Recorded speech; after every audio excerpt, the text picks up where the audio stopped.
जिम्मेदारी जवाबदेही तय होनी चाहिए। मैं पहले ही इस बात को कह चुका हूं। और प्रशासन, कल भी हम लोग गए थे वैशाली में, एक घटना घटी है जिस तरीके से एक छोटी सी बच्ची 1 महीने 13 दिन तक वो बच्ची लापता रहती है। स्थानीय प्रशासन की पूरी मिली भगत है कि भाई 1 महीने 13 दिन तक आप उस बच्ची को आप ढूंढ नहीं सकते हैं। क्या उसके मोबाइल फोन से क्या उसकी लोकेशन को ट्रैक नहीं किया जा सकता था? अगर ये लोग चाहते तो क्या ये लोग नहीं कर सकते थे? गाज गिरी है छोटे अधिकारियों पर, थाना लेवल के अधिकारियों को वहां पे बर्खास्त किया जा रहा है, जबकि हकीकत यह है कि जितने बड़े अधिकारी हैं वो भी इसमें लिप्त थे। तो ऐसे में जब तक जिम्मेदारी तय नहीं होगी, जब तक जवाबदेही तय नहीं होगी, आपराधिक घटनाएं इसी तरीके से घटती रहेगी। देखिए, प्रधानमंत्री जब सौगात लेकर आ रहे हैं, उनकी प्राथमिकताएं अलग हैं। वो बिहार को एक विकसित राज्य बनाने की सोच के साथ कार्य कर रहे हैं। जहां तक रही लॉ एंड ऑर्डर की बात, ये संघीय ढांचे में, फेडरल स्ट्रक्चर में हर कोई जानता है कि पूर्णतः ये राज्य सरकार का विषय आता है, ये राज्य सरकारों के अंतर्गत आता है। ऐसे में प्रधानमंत्री को चिंता नहीं, कतई ये बात जायज नहीं, बट हाँ, ये चिंता हम सबकी भी है। जिस तरीके से हाल फिलहाल के दिनों में आपराधिक घटनाएं बढ़ी हैं, जिस तरीके से एक के बाद एक ऐसी ऐसी घटनाएं सामने आ रही हैं जिसका बारे में शायद किसी ने कभी सोचा भी नहीं होगा। जिस तरीके से पारस हॉस्पिटल में घुसकर, कमरे में घुसकर दिन दहाड़े 5 शख्स घुसते हैं और दिन दहाड़े गोलियों की बौछार कर देते हैं। ऐसा नहीं है कि बिहार में ये घटनाएं पहले नहीं हुई। जो लोग जंगल राज जिनके नेतृत्व में होता था, आज जब वो हम लोग पे उंगली उठा रहे हैं तो उनसे पूछने की जरूरत है कि 98 में पीएमसीएच में भी इसी तरीके से गोली चली थी और उस वक्त के मंत्री, उनकी हत्या कर दी गई थी।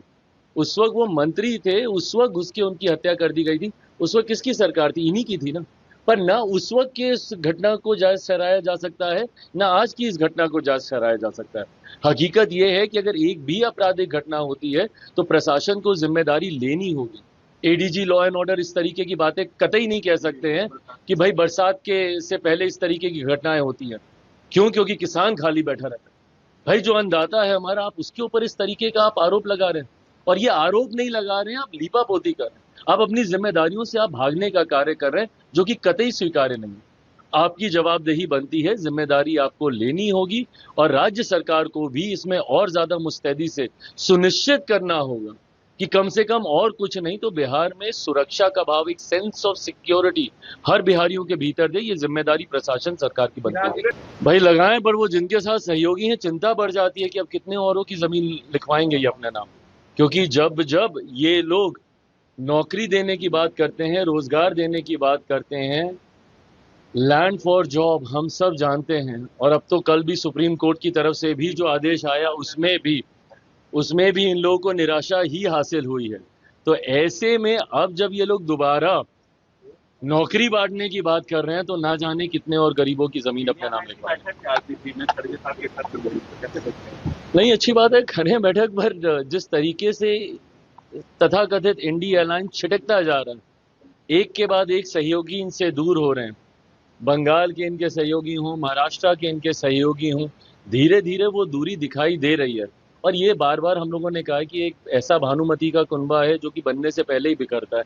ना जाने कितनी बार इसको संजोया गया है, कितनी बार ये बिखरा है। दिल्ली के चुनाव आते आते तक ध्वस्त हो गया था, अब बिहार चुनाव आते आते तक कितना रहेगा ये समय बताएगा। बस प्रभु, बस बस बस।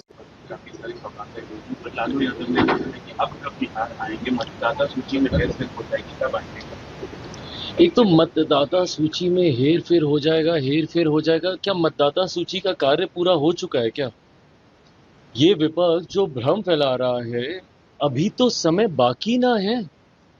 कहां से आंकड़े आते हैं इन लोगों के पास कि 30 लाख लोगों का नाम काट दिया तो 35 लाख लोगों का नाम काट दिया? क्या ये कार्य, ये प्रक्रिया पूरी हो गई है? भाई हम लोग भी गांव देहात से जुड़े हुए हैं, हम लोग भी गरीब परिवारों से जुड़े हुए हैं। हम लोग के बीएलए अपनी पूरी भूमिका निभा रहे हैं। अगर आप लोग के राजनीतिक कार्यकर्ता गांव देहात लोगों की मदद करने नहीं जा सकता, हम लोग का तो व्यक्ति जा रहा है ना। तो हम लोग को तो पता है कि क्या चल रहा है जमीन पे, क्या नहीं चल रहा है। हम लोग का बीएलए बीएलओ के साथ बैठ के मेक श्योर कर रहा है कि जितने ऐसे हैं जिनके बारे में आपको जानकारी है, जो लंबे समय से आपके साथ रहे हैं, किसी का नाम नहीं कटे, किसी का नाम नहीं छूटे। तो ये भ्रम फैलाने का काम कि इतने लाख लोगों का नाम कट गया, कौन सी प्रक्रिया बंद हो गई कि नाम कट गया? कहां से इनके पास ये जानकारी आई? अभी तो प्रक्रिया चल रही है, प्रोसेस अभी चल रहा है। हकीकत यह है कि ये वही लोग हैं जो कि सिर्फ झूठ बोलकर, भ्रम फैलाकर लोगों को डराने का काम करते हैं। लोकसभा का चुनाव इन्होंने डरा के लड़ा कि संविधान खत्म हो जाएगा, लोकतंत्र खत्म हो जाएगा, आरक्षण खत्म हो जाएगा। ये वही लोग हैं जिन्होंने सीए कानून को लेकर मुसलमानों के बीच में भ्रम फैलाने का कार्य किया। आज मुझे बता दीजिए, एक मुसलमान जिसका सीए के तहत जिसका नाम कट गया, बार बार लोगों के बीच जा जाकर कहना, मुसलमानों के बीच जा जाकर कहना कि ये नागरिकता छीन लेगा, नागरिकता छीन लेगा। अरे जो नागरिकता देने वाला कानून था उसको आपने नागरिकता छीनने वाला कानून बना दिया। और ये प्रक्रिया, क्या ये बात झूठ है कि भाई ये लोग नहीं गए थे चुनाव आयोग के पास कि भाई डुप्लीकेसी हो रही है वोटर्स की, गलत नाम जुड़ रहे हैं, इतने वोटर्स कैसे जुड़ गए? पहले आप शिकायत कीजिएगा, शिकायत के ऊपर जब कार्रवाई होगी, और ये कौन सा हमारे देश में पहली बार ये हो रहा है, इससे पहले और 4 बार इसी प्रक्रिया का इस्तेमाल किया जा चुका है और बिना किसी बदलाव के।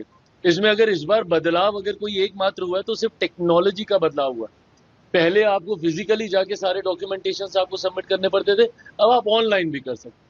सिर्फ ये एक बदलाव हुआ है।